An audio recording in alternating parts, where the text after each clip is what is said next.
professor many attends.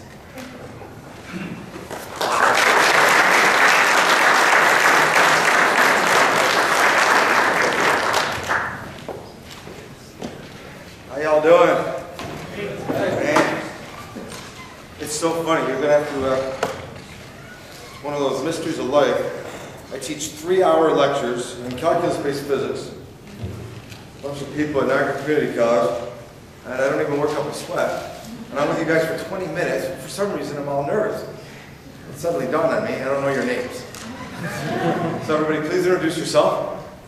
All right, that didn't work.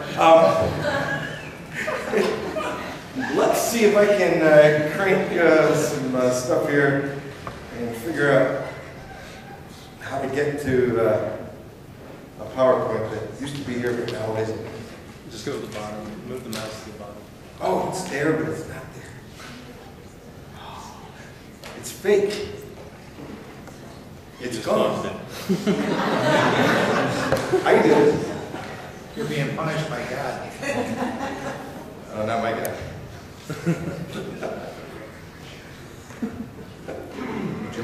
No, just hit F5. F5. All right, F5. I got it. Okay, sorry about that. All right, so here's the scoop.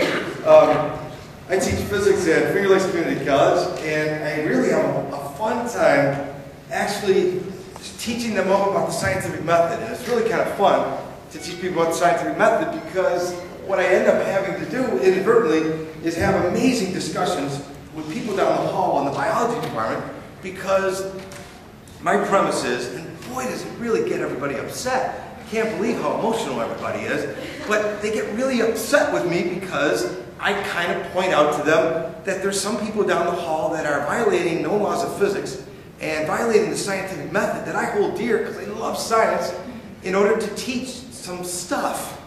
And they're teaching it like it's fact, but it's not. So I'm actually promoting, when I come back, I don't know when I'm coming back, when am I coming back? The 22nd, I'm the only guy who teaches Tuesday nights. And so my students were really upset that I canceled class tonight to be with you guys. Oh, they were just so mad. Yeah. No, but they'll get over it. But I can't skip them twice in a row, so that's why if you ever want to see me again, you'll have to come back on a Thursday night. So get babysitters or bring your kids with you. I love kids. Okay? So, here's the scoop. Is that the most obnoxious title to a talk you've ever seen? I think I'm here for comic relief. These guys know what they're talking about. These guys know what they're talking about. And then I go, okay, we need somebody in the middle to make everybody sort of laugh a little bit while we get through all the serious stuff. That's me. So the other thing is to get you guys to show up. Now, how do you get people to show up? Just put that on a brochure. Man, are they going to show up. So would you just humor me for a minute? How many people in here are people from either college or walks of life that heard about this brochure and said, that guy's got to be a jerk. I got to meet this guy. Be honest. You're here because this pissed you off, right? Now, well, good. I appreciate your honesty. There's 5 more people in here that are lying right now because they're too scared, all right? But maybe during the question and answer session, you guys can tell me why. I'm going to hopefully present a little bit and show you why when I was in college, really probably worse than you ever could imagine someone being on the thing. I used to debate those creationists. Oh, those born-again Jesus freaks. All the time, and I whooped their butt. You know why? Because I can just beat anybody in a debate ever, right? Because random chance gave me the ability to seem to just win arguments, right? And that pays off in some aspects of your life. If I was a lawyer, like my lawyer would be a lawyer, this would be a great job. I could win every debate. But as far as XYs are concerned, it's not working out very well in other areas, but always being able to win an argument is probably not the best thing in the world. Okay? So the first thing I want to do is tell you a couple things about me. I'm going to give you a brief introduction and a biographical background. Ooh, I use big words. And then I'm going to hopefully tell you about what life was like in high school and college as a nerd. My name's Leonard. I mean, it was like, I didn't have a chance. Name me nerd, okay?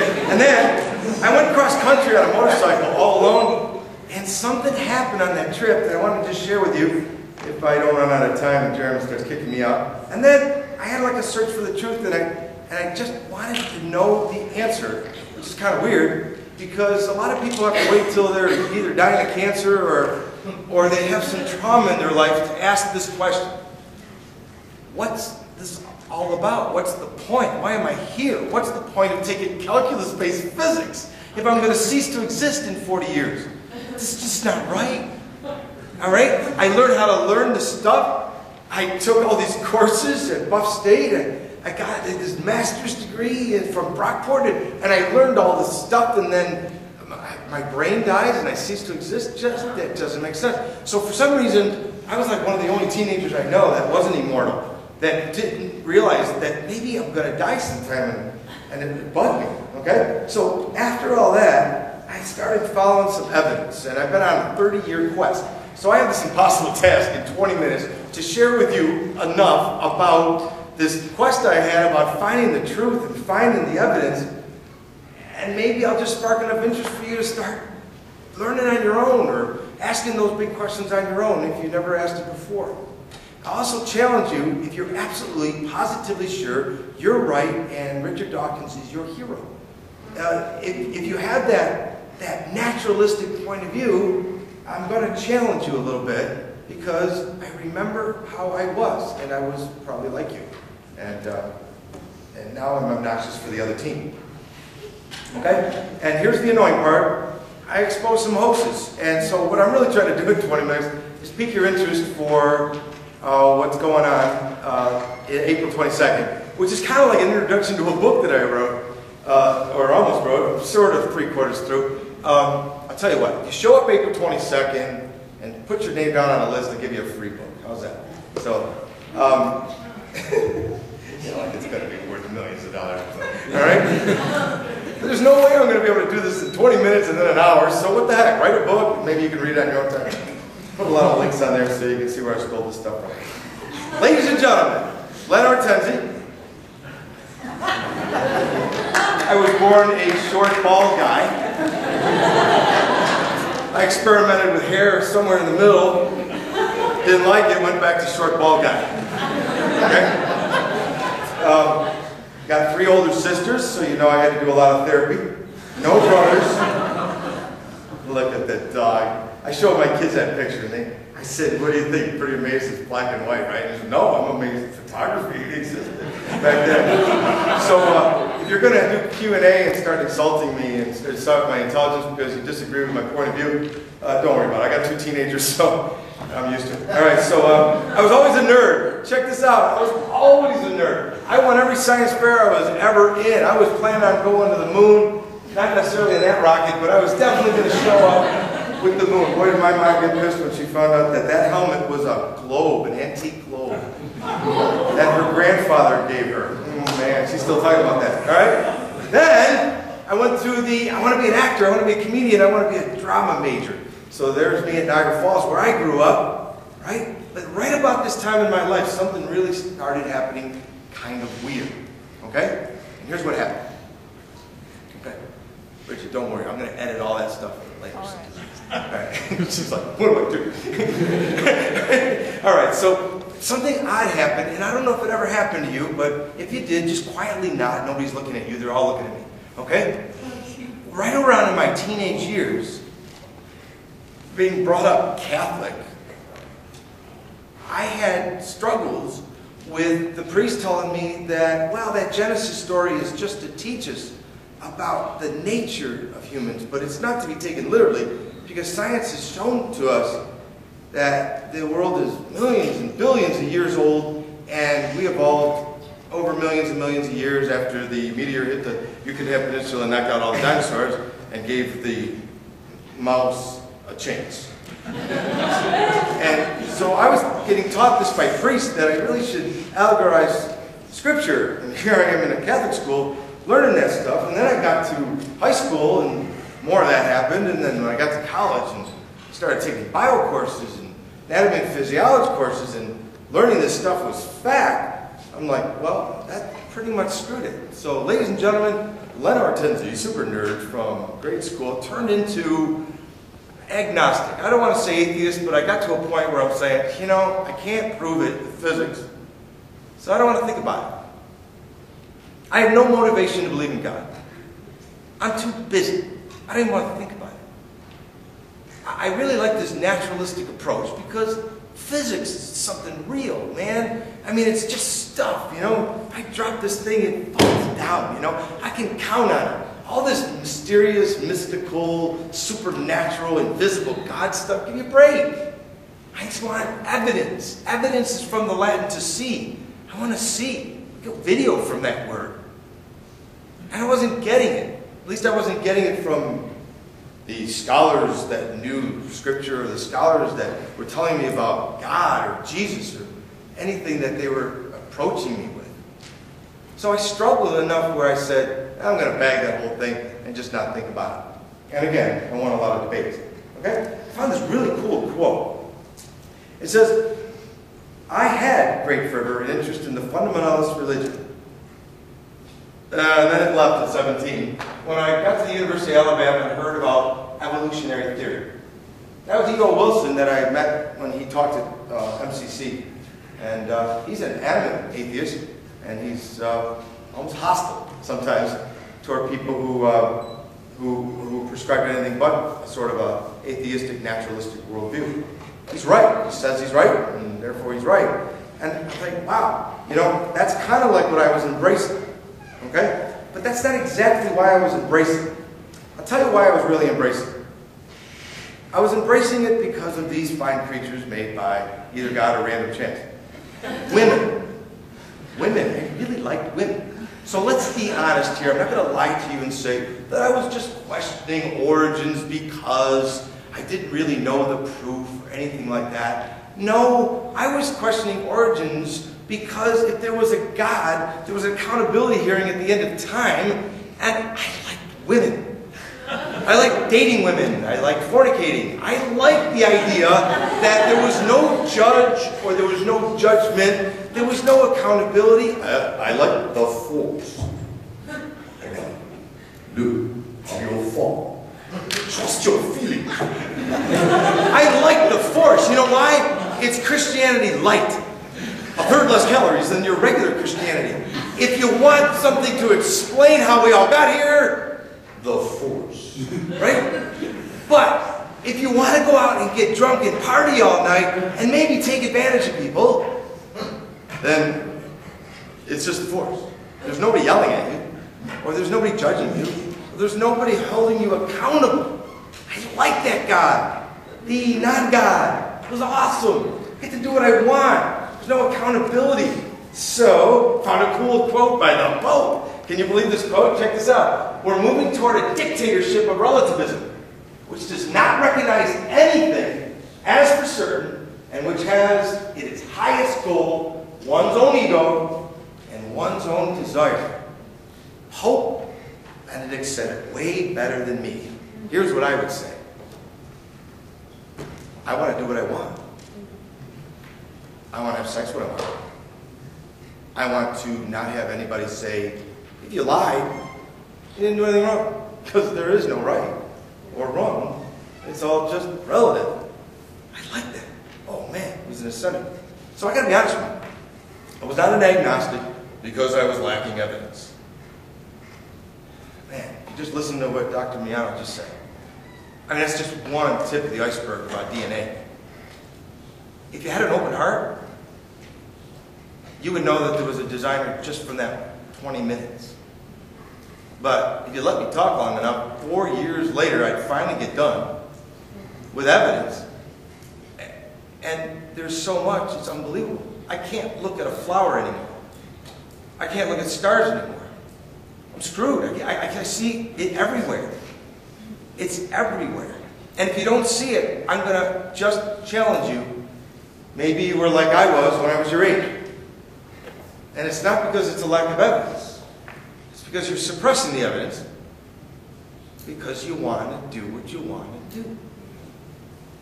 And that might hurt your ego a little bit, and you might think you got it all figured out. Oh my God, you're a teenager. Of course you got it all figured out. But later, when you get to be an old fart like me, you start questioning how absolutely positively you were sure way back when. But I'm preaching instead of teaching. So, let me tell you, I love this quote. I found it. This guy agrees with me. Somebody asked Sir Julian Huxley, he's the leading author, why did they just embrace Darwin so quickly? I mean, it was just amazing. And the answer was, well, I guess the idea of God interfered with our sexual organs. All right? It was much more eloquent than me. I just wanted, have fun. Okay? Here's me with my friends. And a quote, definitely out of context, from Ecclesiastes, and I commend enjoyments. This is where eat, drink, and be merry, for tomorrow you die, has been misquoted from. All right? Eat, drink, enjoy yourself. Because you know what? You're going to cease to exist. Right? There's no accountability. When your brain dies, you die. So, there's all me and my friends, and we're having a great old time with no accountability. I had a great time with that. Okay? Everything was wonderful until I got on a motorcycle after graduating from college and drove all by myself cross country. And I got to see the most amazing, beautiful things on this planet. I was just overwhelmed. Okay? I am, yes, violating no laws of gravity.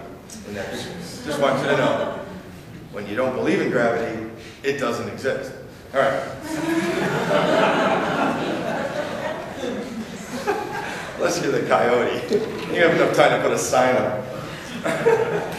All right, so here goes. I went to Yellowstone National Park and saw Middle Falls, and I saw the Painter Artist Point at Yellowstone National Park. I mean, I went to the redwood forest, and I drove a motorcycle through a tree. And, you know, for those tree huggers in there, you could hug the tree and not feel like your arms converged at all. It was just like a wow. It was so amazingly beautiful. And I was like, wow, this is so amazing. This is gorgeous. And then I ended up at this place, this big hole in the ground called the Grand Canyon. And I sat there, I took a tour with some lady with a cool hat on. And I said, hey, this is awesome. And she started telling me the facts of the Grand Canyon, facts that I heard in high school. So I'm just nodding and nodding, and I'm looking at this beautiful big hole in the ground that was dug by the Colorado River. That little tiny river. And even in the textbooks, 1 million years, over 1 million years, the Colorado River's carved out the Grand Canyon from solid rock. I'm talking about the Colorado River digging layers and layers and layers through millions of years of rock. And I'm nodding, because I learned that. It's got to be true. I saw it in a textbook. It's like the guy in the book. It must be true back there. You saw it on the internet. Must be true. Okay? So, it's amazing. That's what did the Colorado River did it. And I thought, wow, that's kind of amazing. Colorado River, over and over and over again. They keep telling me the Colorado River dug that hole. Well, I went to the Colorado River. I went to this place. It was the freakiest thing. And I want to just share a little bit from it. But it kind of, when I finally saw it from a topographical map point of view, violated no laws of physics. The lady was telling me things that were word for word from my textbook. But once I actually was there and looked at the elevation map, it broke some physics laws. Now remember, I'm a nerd. I'm only an agnostic because I want to party. I'm a nerd. So I'm like, wait. The Colorado River went up to 8,000 feet. It flowed uphill for a lot of miles and then back downhill to dig the the Grand Canyon by going uphill. And then I looked at from satellite maps and saw what it looked like. So if you show up on April 22nd, I got some really cool pictures for you. But that thing got dug by the Colorado River, and I'm staring at it, and I'm like, wait a minute, really? Really? That river? Over millions of years? Yeah, maybe. But see that line there? If it's millions of years of layering, then I don't know about you, but I got a layer on my TV set from a week. And I don't know about you, but in my backyard, there's a layer of mud with earthworms and some really crappy vegetation that happens after one season. But there was nothing in between these layers. I never realized before, but those layers were nothing in between. They were just sorted, S-O-R-T-E-D. They were just there, and that just freaked me out because I like physics. I I like geography, I like astronomy, and they're telling me this was created over millions of years, and the fossils on the bottom prove that those fossils evolved into these fossils, and these fossils evolved into these fossils, and the fossils they found on this sandstone were definitely this age because these rocks were millions of years old, and it took millions of years to layer it, and then it took millions of years for the Colorado River to dig this hole out. So that layer is right smack dab butted up against sandstone and limestone are right next to each other. No worms, no dirt, no in between. Kind of weird, huh? So if the layers were different ages, why are there no layers of soils? Why is there no soil in between? If those layers are different ages, why is there no erosion marks between the layers? And I asked the lady that. She said, because the next layer happened very quickly. And I said, but if it happened really quickly, then it might have been happening quick enough where you can't tell me that that fossil is 1,000,000 years older than that fossil. Oh no, we know that. How do we know that? I've run out of time, I can tell, before I can tell you that. You know, in earth science class, we shook up this thing with a bunch of different materials in it, and some of it kind of came like that. It made me remember a toy I had as a kid. I had one of those sand sculpture things. You got one of those? They're so cool. The bubbles held it in, and then the sand trickled through the bubbles, and then you got these layers. It took 1,000,000 years for me to make that. It took 5,000,000 years for me to make that. Isn't that cool? Layering, okay? And I thought to myself, well, what's causing it? Okay? So I asked the lady. Figured she'd know, she's got a good hat on. So I said, Ranger lady, I'm a little concerned. She goes, what's that? You said that this canyon was dug, even though the water flowed uphill 600 feet. It dug the entire Grand Canyon, and I've never seen it. Guys, if you see pictures, you're like, oh, Grand Canyon. Go to the Grand Canyon, and you're going to say something, you're going to just go, this is the biggest hole I've ever seen. I watched it out the window of the airplane last year. I'm like, this kid's still there. I'm flying for 15 minutes, and we're still flying over this hole. It's unbelievable.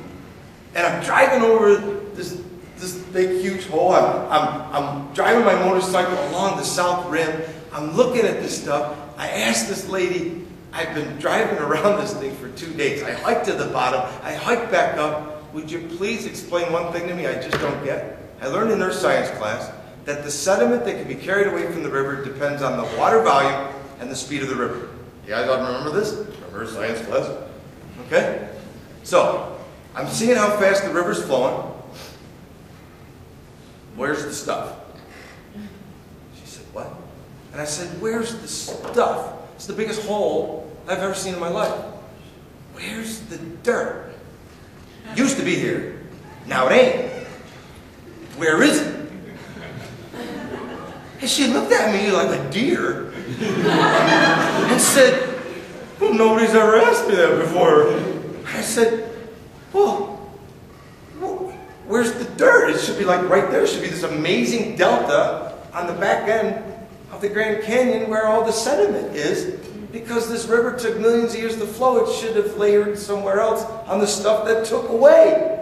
It's earth science. I learned this. It's physics. It's science. I can't shut my brain off just because they said it was 1,000,000 years. I can't shut off my brain because they said those layers are millions of years old. I can't shut off my brain just because they said it took millions of years for the Colorado River to dig it. Where's the dirt?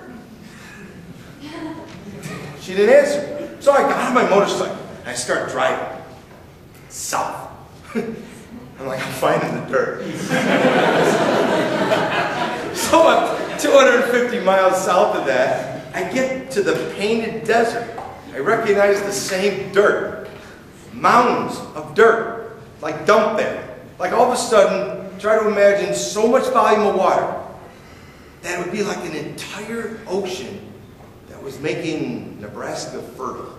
And poured out. A natural dam might have broke, and all the water actually dug it out. If you show up on April 22nd, I got a picture of my backyard. I built a house, and my backyard's got this big, huge canyon because the water just dug it. It was the biggest rainstorm you ever did see.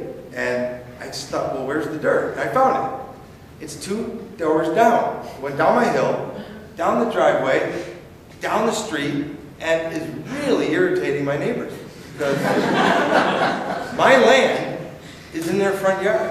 And the Department of Transportation in Monroe County is really upset. It's wild. So, where's the dirt? 250 miles away. What kind of water, what kind of volume, what kind of speed, what kind of amount of water would take the sediment, boulders being moved 250 miles away? Wow. So I started questioning the textbooks. Whoa, that's bad. That's bad. You should never do that. Okay? So I wanted to share that with you because I thought that was really fascinating. Can you imagine that thing being dug in a week? I know what you're thinking. This guy's nuts. He's Sarah Palin. What's he going to tell you next? The dinosaurs were around with us? This guy's crazy. He's got a professor job? He's a fool. He should be fired. I know what you're thinking. But you know what? I don't have enough time in 20 minutes. There's nothing I'm telling you that I haven't researched and looked at and questioned and said, you know what? I'm going to follow the evidence, even if I don't like where it leads. And so I started following the evidence. So when I went cross country and I stared at this hole in the ground, and I saw the sedimentary rock, and I saw those rocks formed like that, I'm going to take a paradigm shift and say, what if I told you that I believe that those rocks were all laid down in a month and a half? Oh, you see, if you've been programmed like me since you were 3 years old, the hair in the back of your head went up, unless you're me. Right now you're like, that goes against what I know to be true. You know what? Because you've only heard one side of the story. And if you only hear one side of the story, are you being critical thinkers or are you being brainwashed? You've got to ask that question. Have you ever heard the other side of the story with an open mind? Or are you already a skeptic and you're already pissed and you already want to party? You got to ask for your motivation on why you're not listening. So, was this dug in a month? Now here's the cool thing about science. I don't know. Did you hear that? A physicist just said something weird. I don't know. The hoax that I'm exposing today is not that they're wrong and I'm right. The hoax is that they're pretending that they know.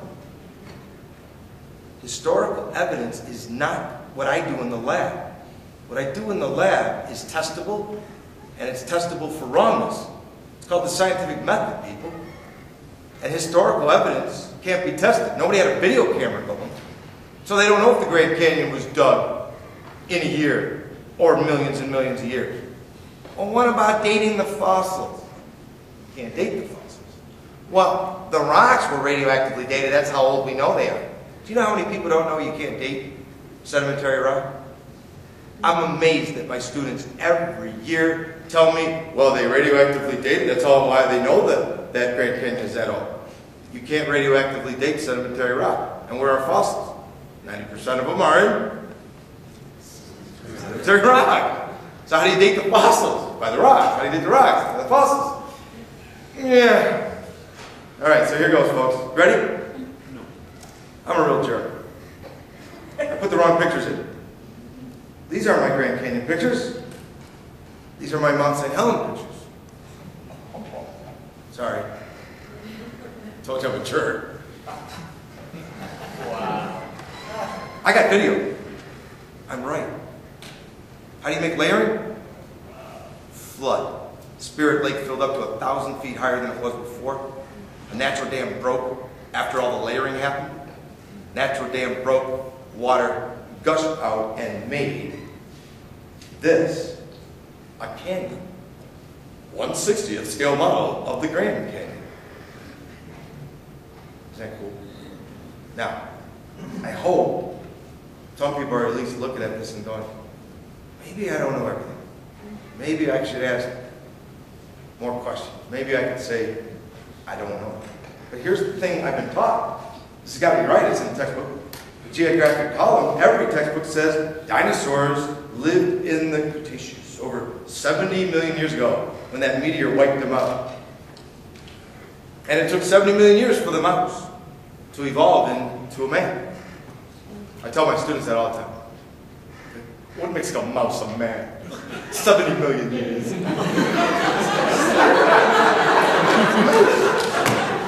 Put him in the mouth.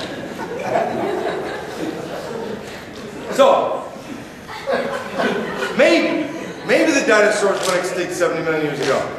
So in my class, I actually teach that maybe the dinosaurs didn't go extinct, and Sarah Palin knows what she's sort of not talking about. Maybe Matt Damon, the actor, who apparently is a paleontologist now, who was mocking out Sarah Palin on his YouTube video, maybe he's just an actor and he doesn't have any degrees either. Maybe they both don't know what they're talking about. But I gave a scenario in my class where I said, once upon a time, I can make up my own story, they found a big, huge T-Rex in the state of Washington, and the femur bone was so big they couldn't even get it on the helicopter. So they reluctantly cut the femur in half, figured they'd glue it back together. It's a fossil, so it's a rock. You know what fossils are, they're rocks. Come April 22nd, I'll tell you more about fossils. It's a rock. They'll glue it back together again, no big deal. So they cut the femur in half and glue it back together again, and what happens? Blood comes out. Not really blood, but blood vessels after they dissolve away the calcium coating. Viable, spongy, gooey, stretchy tissue. And I tell my students that, and they go, and I said, it's my story, I can make up anything I want. I said, but if that was true, if that wasn't just a fairy tale, would you at least question your confidence? Would you at least question whether or not these layers were laid down quick or laid down slow? Or whether the dinosaurs went extinct 5,000 years ago or 70 million years ago, since we don't date very well? I'll tell you about that on April 22nd. Are you at least going to be open to the possibility? Dr. Miano, how long does tissue stay stretchy and spongy? Because my ham sandwich can't last 2 weeks. Am I allowed to tell the story you told us over dinner? No. Not long. Just tell me. I mean, like, I'm thinking with liquid nitrogen and a vacuum jar, hermetically sealed, hiding in the back, I'd give it 5,000 to 10,000 years tops. That's what Wikipedia told me. But, so you don't really know if that's true. But 70 million years? That's freaking amazing. So, am I nuts? If I thought maybe there is some evidence that might question whether or not the dinosaurs went extinct a long time ago, or whether or not they went extinct sooner than you're comfortable with, and that part of your brain right now is screaming, but no! There was a book when I was 3 years old. My parents read me a book. Long, long ago, before humans evolved on the earth, there were great lizards that roamed the planet called dinosaurs. I read it to my 3-year-old. You can't get away from it. If you hear something when you're 3 and on, you really will get bugged if I say anything different. So I told my students that, well, what if it's true? And some of them said, I'd have to rethink it. And other students have said, that's proof that blood vessels can last 70 million years. Isn't that cool? We'll talk about that on April 22nd. How your belief system, you know, did you ever hear that thing, I'll believe it when I see it? I wonder if it's not the other way around with science. I'll see it when I believe it. It's sort of like, first I believe it, and then my vision gets affected by what I already believed before I saw it. I show a fossil, and I got 2 people that interpret it totally different. For some reason, they think their interpretation is science. Their interpretation is human, and we're wrong a lot. Data's data, but humans, oh my goodness. I have a link. I wasn't lying. Everything I just told you was true, and my students all gasped, and they run out the door screaming. Run back to the biology part where it was safe. Right there, that tissue right there on the left, when they pulled it apart, it sprung back. This is dug out of a femur bone of a T-Rex, dug out of a wild wall of mud in, yeah, I'm telling you, wouldn't it be cool if Jurassic Park was, what are you going to put it in though? Iguanas or, oh, and him? Gingers. Close enough to a lizard that you can do it. All right. All right. So I am way over my time, and I lost the bet because I said I could do this, but I knew I couldn't. All right. So circular reasoning. We're going to talk about all that on April 22nd. I love some of these quotes that I'm out of time with. Geologists never bothered to think of a good reply about circular reasoning. That the rocks date the fossils and the fossils date the rocks, and they never bothered being bugged by it. It can't be denied that from a strictly philosophical standpoint, geologists are guilty of circular reasoning. Isn't that wild? They're admitting it. That was 1949 they admitted it. You should see what happens now. Fossils have been and still the best and most accurate method of dating and correlating the rocks. So from 1949, where they admitted it was all circular reading, to 1983, fossils are the best way to date rocks. You follow a tronolite in that rock's 225 million years old. They're going to stake their life or afterlife on it. Okay? So, following the evidence? Yeah, that's what I decided to do. And it took me down a path that I didn't want to go. And I want to be honest with you. I hope I was candor enough with you in the beginning on my motivation for suppressing evidence and not looking and not wanting to look. Guys, for the last 30 years, I have been moving down this path kicking and screaming. I'm not getting paid to be here. I don't want to even be here. I don't want to not be liked by a bunch of intellectual people who think I'm a nut. I like to be liked. I don't want to give you this news so that some of you might want to ridicule me either to my face or later on some blog. I don't like it. I don't want to be not liked. I'm written into my DNA that I really like people to like me. And some of you aren't going to like me because I'm telling you something that I don't even like. Because I can't just do what I want to do. I got to follow the evidence because I'm a nerd first, agnostic second. And now I'm a nerd and a Jesus freak like the rest of them. I'm working for the other team now. Now, if you're saying, oh, how could you have done that? Must have been your upbringing. No, it wasn't. It was like Joe. I didn't get indoctrinated in the thing. If anything, I got indoctrinated the other way.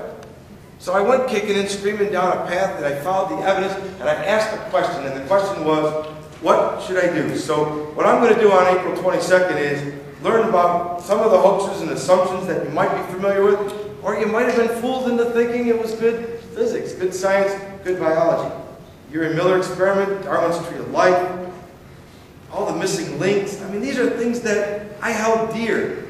I believed in them like gospel, even the peppered moths and the fruit flies, which are still fruit flies, by the way, after all that messing around. And then all the horses, and remember the horse evolution? It's still in textbooks. I'm not making this stuff up. Even apes to humans, man, I can even tell you some of the crazy stuff that they said, but I'm not offended by them making mistakes. I'm offended by the mistakes still showing up in my textbooks. I'm still offended by my 8th grade kid still reading about things. That's what's bothering me. Haeckel's drawing, this is just like the best excuse I could give you. This is somebody in the 1800s telling you that this is proof that in the womb we undergo all the stages of evolution. We used to be a single cell, then we're multicellular. Then we were a fish. And then we went from a fish to a salamander kind of amphibian. And then we went into kind of a bird or mammal kind of thing. And then we're human. Look at how close the embryos are to each other in the starting point. And I'm like, oh, this was in my textbook. You're too old. I mean, you're too young. You probably didn't see this in your textbook, but it was in mine. That's what I just was about to say. So I showed this to my daughter. And I said, I went on Wikipedia, and this guy is mocking out what's his name, Jonathan Wells, for Icons of Evolution. He's saying he's doing a straw man. Evolutionists don't believe in Haeckel's diagrams anymore. They know it's a fraud. He was busted. He went on trial 20 years after he drew these diagrams for fraud. Nobody believes this stuff anymore. Yeah, it showed up in textbooks once in a while, but we don't believe in it. We don't teach that anymore. And so I read all this in Wikipedia, mocking out those creationists. I always look at the other side. And I looked at my daughter, who's 7th grade, and I said, Julia, I was just about to use this thing, but I got to dump it now because, you know, the evolutionists don't believe this stuff. And so it's irrelevant. And then she said, wait a minute, I recognize those drawings. My biology teacher had us cut them out and paste them and try to guess which one was which. And we couldn't tell. Which, I go, what did you learn from that? She said that we're all so similar. We all have gill slits, we all have yolk sacs, and we all have a tail when we start out. And I'm like, it's back in! My 7th grader is still learning a fraud that was busted before the turn of the century. Why is it still in the textbook? So the hoax isn't that they're claiming it's true. The hoax is they're letting it stay in the textbooks. It's weird. Oh, by the way, there's the real embryos. He lied. Okay? This is what showed up in an Irish textbook about 7 years ago. Look at it. The presence of these fish-like structures in embryos of different species show that the animals have evolved from fish and share the basic pattern. They didn't say might, or we believe that. They said did. And you read that from a really beautiful evolutionist biology teacher that you love and respect, who's wonderful to you. You're not going to doubt that when you're in 7th grade. It's as if the embryo retained a memory of the origins and staked a copy. This is in textbooks for little kids, even though every evolutionist knows it's a lie. Weird, huh? Look. Oh, this must be an old book, right? Probably about 50 years ago. Because, I mean, look at the stuff they're saying. Gills like a fish, right? Embryo with probably several features. Oh, wait. That was 1993. First science class. Oh, by the way, those gill slits are just folds in the skin that somebody who believed in evolution called a gill slit, when in actuality, they had nothing to do with respiration, right? You talked to that last night. Just go and have dinner with him at Applebee's. You learn so much stuff. Okay? It has nothing to do with respiration. They're just folds. If you see folds and you believe in evolution, you call it gill slits. If you don't believe in evolution, then, well, everything is gill slits then. Sorry. So, discovering the truth. I got 2 little closing reads, and then I owe you non-alcoholic beer for going over. All right, here it goes. In Proverbs 25:2, I have a verse that I just really love. King David wrote something really beautiful. He said, "It is the glory of God to conceal a thing, but the honor of kings is to search out a matter." And the way I feel like it, it's like we could be like kings. That there's these beautiful mysteries all over the place. You should be like Galileo, who, by the way, wouldn't be allowed in your school because he was one of them young earth creationists. And he was outspoken about it. He would be admonished and thrown out. Of course, he did write half my physics book. Thank goodness that he got that all written before it was against the law. But he said, this is like a big playground, and why shouldn't I play in it and learn everything I could about it? So I want you to investigate. I'm hoping that you will. The other thing I was going to show you is from Isaiah 42 that I kind of like. I have a God that's not like the other gods. I don't want to pick anybody else's religious belief. But I've studied the Quran, and I've studied the Book of Mormon, and I've studied a lot of the books, the Hindu writings, and Buddha. And I've noticed something kind of different about this Christianity thing. Jews and Christians have this difference. Those who actually read the Torah notice there's something profoundly different about the writings of the God of what I call the Bible. In Isaiah, one of the Old Testament prophets, it said, "Produce your cause, says the Lord. Bring forth your strong reasons, says the King of Jacob. Let them bring them forth, and show us what shall happen. Let them show the former things, what they be, and we may consider them, and know the latter end of them, or declare as things for what's to come." And the way I feel that is, I got the only God that says, go ahead, test me. I'm big enough where I can handle your biggest questions. Other world religions kind of not only encourage you to have blind faith, it's kind of like sometimes against the law to question it. There's some religions where you die if you question it. Steve, am I making this up? Nope. There's some religions that say, if you question, if it's not blind faith, if you dare to question, we kill you. Blasphemy. And I got the only God that says, I'm big enough. Hit me with your best shot. Read Job. Man, Job asked some serious questions. Hit me with your best shot, guys. I'm not scared. That's what my God says. And I asked him with really tough questions. Sometimes I said it very angrily. Sometimes I said it with tears in my eyes. But I asked him really tough questions. And I got answers. And there's no way I can do that in a half hour. But I got answers. It took me 30 years to get some of them done. I have to wait a long time to get all the other ones done. I still got some serious questions to ask the guy. Is the speed of light constant? Why is the only time I really grew? Well, the only time I really grew up and learned, it was through a painful situation. I got some serious questions to ask the guy. But for now, I just wanted to leave it at that. My request of you, would you please just think about it? Open up your heart. Don't suppress evidence. Seek out the evidence. And I thank you for your time. Appreciate it.